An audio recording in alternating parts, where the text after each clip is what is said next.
जय श्री राम, जय श्री राम। मुनहि मोह मन हाथ पराए, हसहि शंभुगन अति सचु पाए।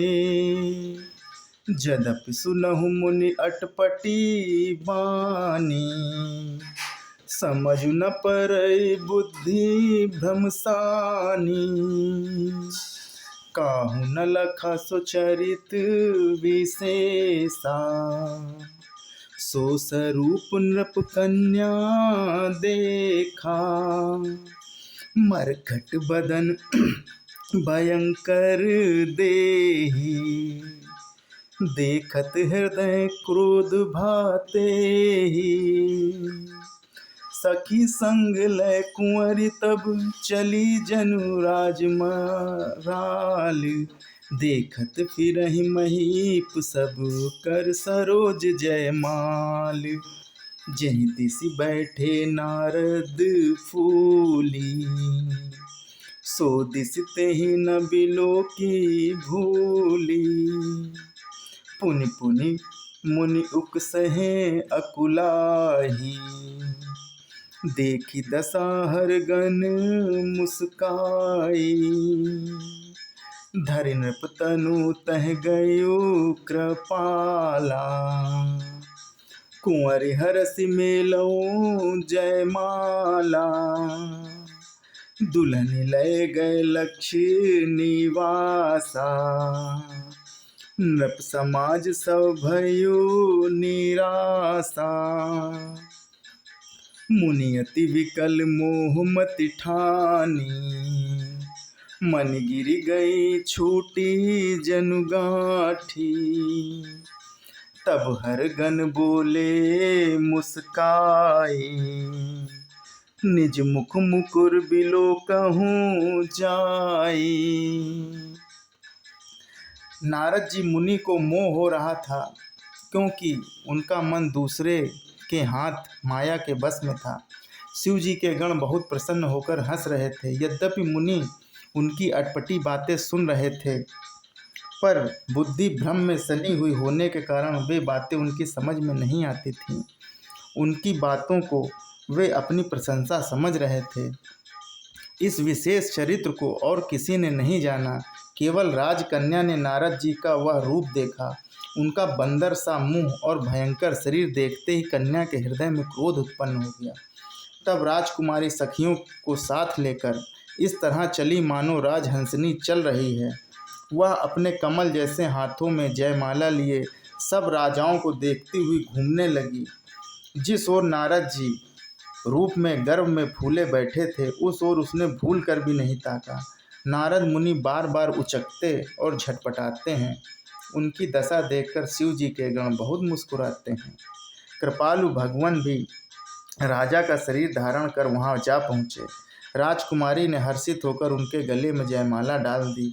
लक्ष्मी निवास भगवान दुल्हन को ले गए। सारी राजमंडली निराश हो गई। मोह के कारण मुनि की बुद्धि नष्ट हो गई थी। इससे वे राजकुमारी को गई देख बहुत ही विकल हो गए, मानो गांठ से छूटकर मणि गिर गई हो। तब शिव जी के गणों ने मुस्कुरा कर कहा, जाकर दर्पण में अपना मुंह देखिए। अस कहीं दो भागे भय भारी, बदन दीख मुनि बारी निहारी। वेश बिलो की क्रोध अति बाढ़ा, तिन्हि सराप दीन अति गाढ़ा। ऐसा कहकर वे दोनों बहुत भयभीत होकर भागे। मुनि ने जल में झांक कर अपना मुंह देखा। अपना रूप देखकर उनका क्रोध बहुत बढ़ गया।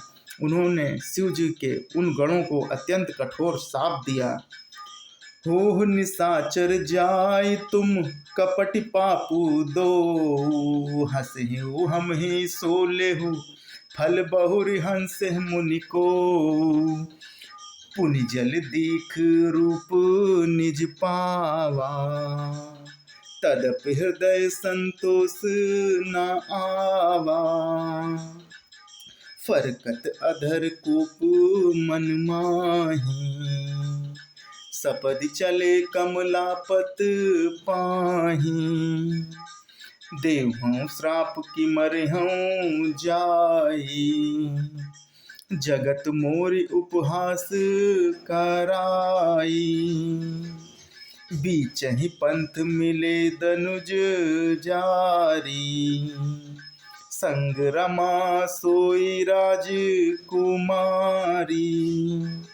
बोले मधुर वचन सुरसाई, मुनि कह चले विकल की नाई, सुनत वचन उपजा अति क्रोधा, माया वस न रहा मन बोधा, पर संपदा कौ सकहूँ नहीं देखी, तुमरे ईर्षा कपट विशेषी, मथत सिंधु रुद्रहि वैराहु, सूरन प्रेरी विषपान कराहूँ।